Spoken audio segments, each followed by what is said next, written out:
बिस्मिल्लाहिर्रहमानिर्रहीम। अस्सलाम वालेकुम students and welcome back. Students, हमारा सफ़र इन पेज में कहाँ तक पहुँचा था, ये जानने के लिए हम इन पेज पर चलेंगे और देखेंगे कि हमने पिछले लेसन में क्या किया था और आज हम क्या चीज़ सीखने जा रहे हैं। तो स्टूडेंट्स, हमने पिछले लेसन के अंदर टेक्स्ट बॉक्सेस के हवाले से देखा था कि टेक्स्ट बॉक्सेस क्या है, किस तरह से इनके अंदर टेक्स्ट लिखा जा सकता है और किस तरह से इनके अंदर मौजूद टेक्स्ट को एक दूसरे के साथ लिंक और फिर डी लिंक किया जा सकता है। ये हमने पिछले लेसन में हमने सीखा था। और आज स्टूडेंट इंशाल्लाह हम बड़ी इंटरेस्टिंग चीज़ को सीखने जा रहे हैं कि अगर आप अपने इन पेज के इस टेक्स्ट के अंदर इमेज लाना चाहते हैं तो वो इमेज कैसे लाएंगे, यानी कोई भी फोटो अगर आप अपने इन पेज के टेक्स्ट के सेंटर में लाना चाहते हैं या अपने पेज पर लाना चाहते हैं तो उसका क्या तरीका है, आज हम सीखने जा रहे हैं। स्टूडेंट्स, अब सबसे पहले ये टेक्स्ट बॉक्सेस मुझे ज़रूरत नहीं है। हाँ, टेक्स्ट मुझे शायद ज़रूरत हो, थोड़ा बेहतर नज़र आता है, यहाँ टेक्स्ट मौजूद होना चाहिए। इन बॉक्सेस को मैं डिलीट कर लेता हूँ। यहाँ से मैं पिक टूल पर जाता हूँ और इनको सिलेक्ट करते हुए सिलेक्ट करूँगा, डिलीट का बटन प्रेस, यहाँ पर इसकी लाइन पर जाकर क्लिक करूँगा और डिलीट का बटन प्रेस कीबोर्ड से। दूसरा तरीका ये भी है कि इसको सेलेक्ट कीजिए, राइट क्लिक कीजिए और यहाँ से डिलीट कर दीजिए। यहाँ से डिलीट का ऑप्शन नहीं है, क्लियर का ऑप्शन है, एक ही काम करते हैं, डिलीट और क्लियर।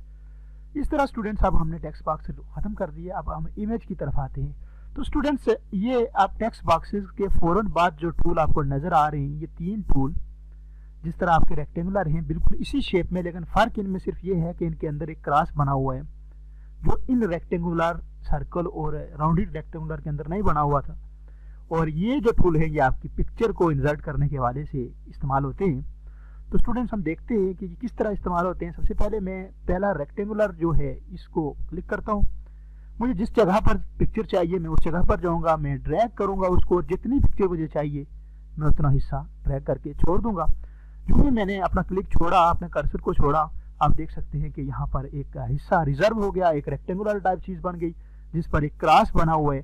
क्रॉस का मतलब यह है कि आप इस पर अब टेक्स्ट नहीं लिख सकते, अब इसके अंदर आप पिक्चर ला सकते हैं। और पिक्चर किस तरह ला सकते हैं स्टूडेंट्स, बड़ा आसान तरीका है। एक तरीका तो ये इंसर्ट से मेन्यू बार से जाकर मुश्किल तरीका है, वो मैं आपको सजेस्ट नहीं करूँगा। आसान तरीका ये है कि आप अपना ये जो आपको हैंड नज़र आ रहा है, कर्सर नज़र आ रहा है, इसको इसके सेंटर में लेकर जाएं, अपने माउस से लेफ़्ट क्लिक 2 बार प्रेस करें इस तरह से। जो ही आप लेफ़्ट क्लिक प्रेस करेंगे तो आपकी इमेजेस जहाँ हैं, तो आपका सिस्टम नेविगेट करने के लिए ऑप्शन आएगा, जहाँ पर आपने इमेजेस रखी हुई हैं वहाँ पर जाएं। अगर आपने पीसी के अंदर रखी हुई है यहाँ पर जाएं, किसी ड्राइव के अंदर रखी हुई है तो उस ड्राइव के अंदर जाएं। मैंने फिलहाल डेस्कटॉप के ऊपर रखी हुई है, मैं डेस्कटॉप पर जाऊँगा और टेक्नोलॉजी वॉलपेपर के नाम से मेरे पास जो चंद एक पिक्चर्स थी वो मैंने यहाँ पर रखी हुई हैं। यहाँ पर जाकर मैं क्लिक करता हूँ तो यहाँ पर मुझे पिक्चर्स नज़र आ रही हैं जो मैं यहाँ पर लाऊंगा। तो मैं एक पिक्चर लाता हूँ जिस पर कुछ काम करूँगा और दिखाऊँगा भी। सपोज मैं इस पर ये पिक्चर ले आता हूँ, क्लिक किया और ओपन कर दी। अब आप देख सकते हैं कि ये पिक्चर मेरे इन पेज के अंदर आ चुकी है। और स्टूडेंट्स, आपने देखा कि पिक्चर इंसर्ट होते साथ ही टॉप पर इस जगह पर आपको इस पिक्चर से रिलेटेड प्रॉपर्टीज नज़र आ रही हैं। तो हम पहले इब्तिदा में भी हमने लेक्चर में बात की थी, ये आपकी प्रॉपर्टी बार है और ये टूल बार के साथ बदलती रहती है, यानी हर टूल अपनी अलग अलग प्रॉपर्टीज दिखाता रहता है। तो इस तरह स्टूडेंट्स, ये अब पिक्चर्स की प्रॉपर्टीज हैं, इनके हवाले से हम डिस्कस करेंगे कि ये किस तरह काम करती है। तो स्टूडेंट्स, आपके लिए सबसे आसानी और सहूलत ये है कि आप इस पिक्चर को इसी बॉक्स के अंदर जितना आपने लिया था किसी भी जगह पर जाकर एडजस्ट कर सकते हैं। आपके पास ये एक सहूलत मौजूद है। स्टूडेंट्स, अगर अब हम इसकी पिक्चर की प्रॉपर्टी को देख लेते हैं सरसरी सी जो अहम है। अगर फॉर एग्जांपल आप पिक्चर को रोटेट करना चाहते हैं, यानी इसकी डायरेक्शन इस डायरेक्शन को इस तरफ लेकर जाना चाहते हैं, तो जस्ट 1 क्लिक करेंगे। अब आप देख सकते हैं कि ये पिक्चर उल्टी हो गई, रोटेट हो गई, यानी कि जो पहला जो हिस्सा ऊपर की तरफ था वो नीचे की तरफ है। दोबारा जाकर क्लिक करेंगे, अब दोबारा जाकर क्लिक करेंगे इसको, तो ये अब पहले से ही इस पर ये इम्प्लीमेंट हो चुका है। अगर इसको इस पर क्लिक करेंगे तो आपकी picture right to left rotate हो गई और अब जाकर यहाँ पर आप क्लिक करेंगे तो आपकी पिक्चर दोबारा जो है अपनी ओरिजिनल हालत में चली जाएगी। इन दो टूल्स के ज़रिए आप अपनी पिक्चर को चारों तरफ रोटेट कर सकते हैं, यानी आप उसे सादा लफ्ज़ों में कहूँ तो उल्टा कर सकते हैं, फिर सीधा कर सकते हैं, घुमा सकते हैं, राइट लेफ्ट की तरफ रोटेट कर सकते हैं। तो इस तरह से इन 4 टूल्स का इस्तेमाल करते हुए आप अपनी पिक्चर्स को किसी भी इन 2 टूल्स को इस्तेमाल करते हुए अपनी पिक्चर्स को किसी भी तरफ रोटेट कर सकते हैं, जिस तरह आप देख भी रहे हैं।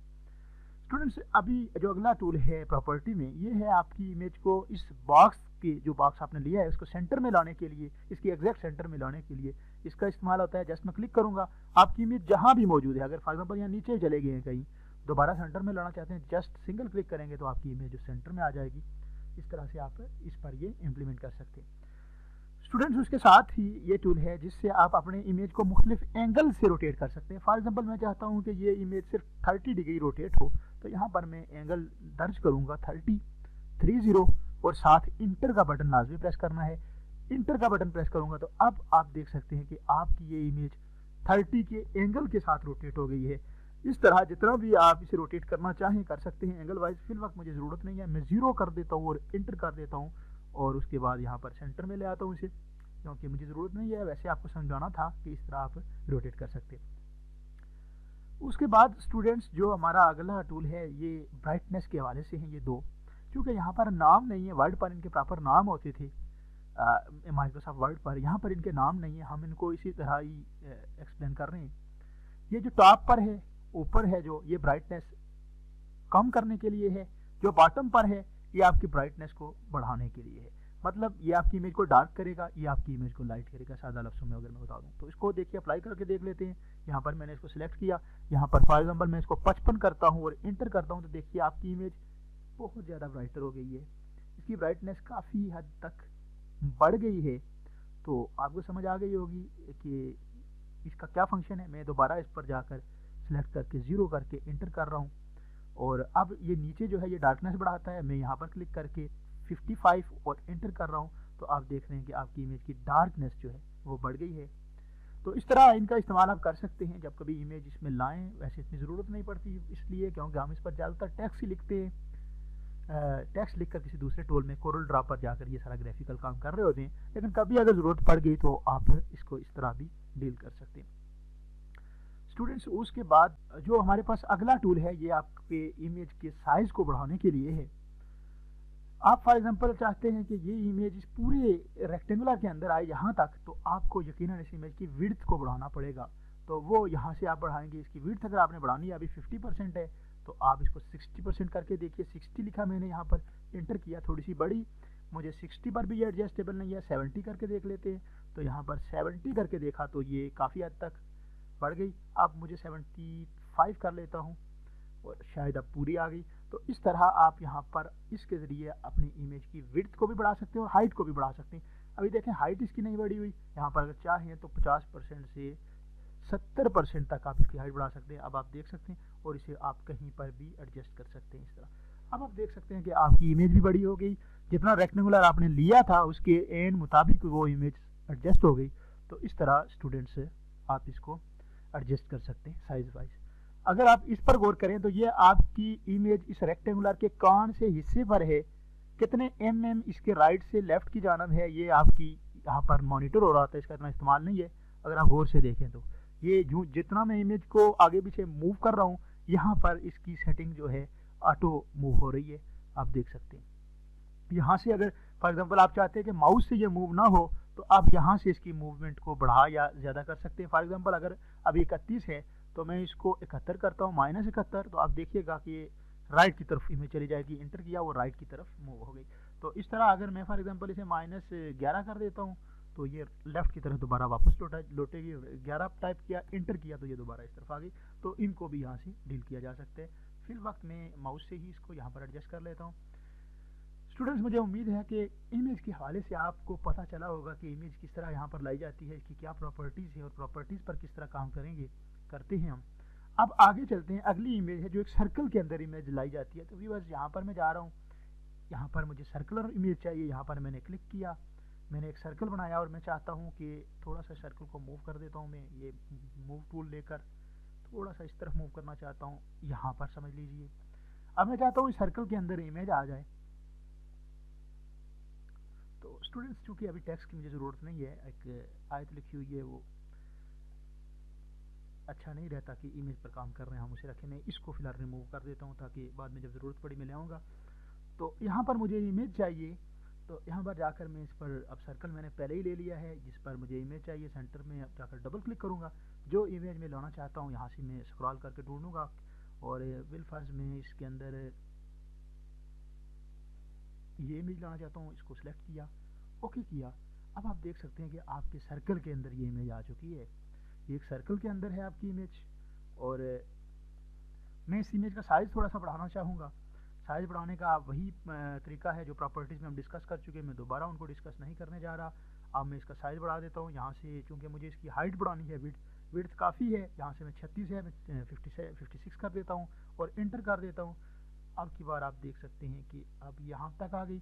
मैं इसकी हाइट के साथ साथ हाइट मज़ीद थोड़ी सी बढ़ा देते हैं, 66 इंटर, और थोड़ी सी विड्थ भी इसकी बढ़ा देते हैं, वो विड्थ इसकी 56 और इंटर।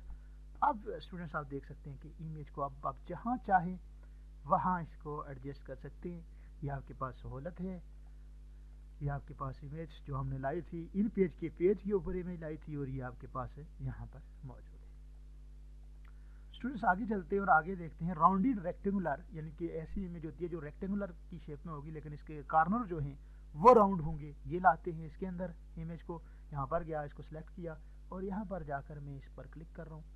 यहाँ पर क्लिक करने के बाद वही तरीका, डबल क्लिक कर रहा हूँ। डबल क्लिक करने के बाद कोई अच्छी सी एक ही इमेज जो है वो ले आते हैं यहाँ पर, सपोज ये ले आते हैं और ओके कर देते हैं इसको। यहाँ पर ये ले आए, इसकी काफ़ी हद तक ये एडजस्टेबल है। थोड़ा सा इसका साइज़ बढ़ा देता हूँ मैं, यहाँ से 24% है तो मैं इसको 34% और इंटर कर रहा हूँ। अब काफ़ी हद तक ये बेहतर हो गई।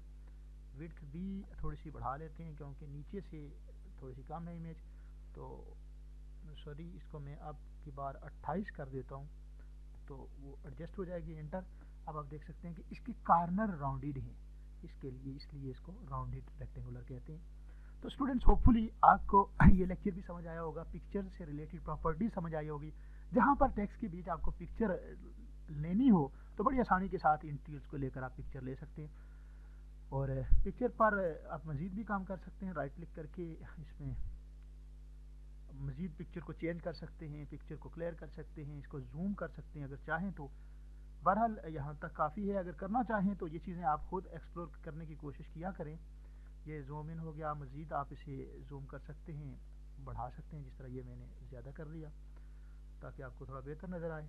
तो यहाँ पर जाकर मैं फ़िलहाल मैं इसको जूम लेवल में इसका 100-200 ही रख रहा हूँ, काफ़ी है इतना। तो स्टूडेंट्स आज के इस लेसन में हमने देखा कि यहाँ से भी आप जूम लेवल को हैंडल कर सकते हैं। 200 भी काफ़ी बड़ा है, मैं इसको 100 ही रख कर इंटर कर रहा हूँ, जो पेज आपको नज़र आए ताकि आपको लगे कि ये इन पेज का पेज है। इस तरह वो सिर्फ पिक्चर नज़र आ रही है, पेज नज़र नहीं आ रहा है। तो स्टूडेंट्स आज हमने ये टूल बार जो थी इंतहाई अहम, वो हमने पढ़ी, इन पेज के अंदर कंप्लीट की। तो यहाँ तक आप प्रैक्टिस कीजिए इसकी। टूल बार ही अहम होती है, इसका इस्तेमाल ज़्यादा तो इन पेज का उर्दू टाइप करने के लिए है। आप टाइपिंग पर प्रैक्टिस कीजिए, ज़्यादा से ज़्यादा मश्क कीजिए टाइपिंग की। जितनी आपकी टाइपिंग की मश्क होगी उतना इन पेज पर आपकी ग्रिप ज़्यादा होगी। स्टूडेंट्स अब यहाँ तक टूल्स ख़त्म हुए। अब हम इस मेन्यूज़ के साथ कुछ अहम चीज़ें या कुछ प्रोजेक्ट्स की सूरत में इन पेज पर काम करेंगे। जिस तरह फॉर एग्जांपल कोई एप्लीकेशन लिखनी है, उसका क्या तरीका है। फॉर एग्जांपल टेबल बनाना है इन पेज के अंदर, और टेबल के अंदर स्टूडेंट का रिकॉर्ड स्टोर करना है, उनके नंबर स्टोर करने हैं, तो वो कैसे बनाते हैं। अब हम कुछ प्रोजेक्ट की सूरत में आगे बढ़ेंगे और प्रोजेक्ट करेंगे। हमारा जो काम टूल्स के हवाले से था, इन पेज को टूल वाइज सीखने के हवाले से था, वो पाए तकमील तक पहुंचा। मुझे उम्मीद है कि आपको इन टूल्स की बखूबी समझ आई होगी। अगर नहीं आई है तो रिवाइज़ कीजिए। अगर रिवाइज़ करते वक्त भी आपके रिवीजन में भी कोई फ़र्क नहीं पड़ रहा है, क्वेश्चन की सूरत में मुझे सजेस्ट कीजिए। मैं और वीडियो जहाँ से आपको समझ नहीं आई है या अगर किसी चीज़ को एक्सप्लोर करने की ज़रूरत है, वहाँ उस पोर्शन से रिलेटेड मैं मज़ीद वीडियो बनाकर अपलोड कर दूँगा, और इस तरह आपकी जो खामी रही होगी वो रिमूव हो जाएगी। स्टूडेंट्स मुझे उम्मीद है आप ज़रूर फीडबैक भी देंगे, और जहाँ पर ये वीडियो देख लें काइंडली उस चैनल को ज़रूर सब्सक्राइब कीजिएगा, और सब्सक्राइब करने के साथ साथ अच्छा सा कमेंट भी लिखिएगा, और वीडियो को हर बार लाइक किया करें। यही हमारी मोटिवेशन होती है, और आपका लाइक ही यकीन जानिए हमें मज़ीद काम करने का हौसला देता है। आपके कमेंट्स की बदौलत ही हम ये आपके लिए ट्यूटोरियल रिकॉर्ड करते हैं। स्टूडेंट्स अपना बहुत सारा ख्याल रखिएगा, दुआओं में मुझे याद रखिएगा। अल्लाह हाफिज़।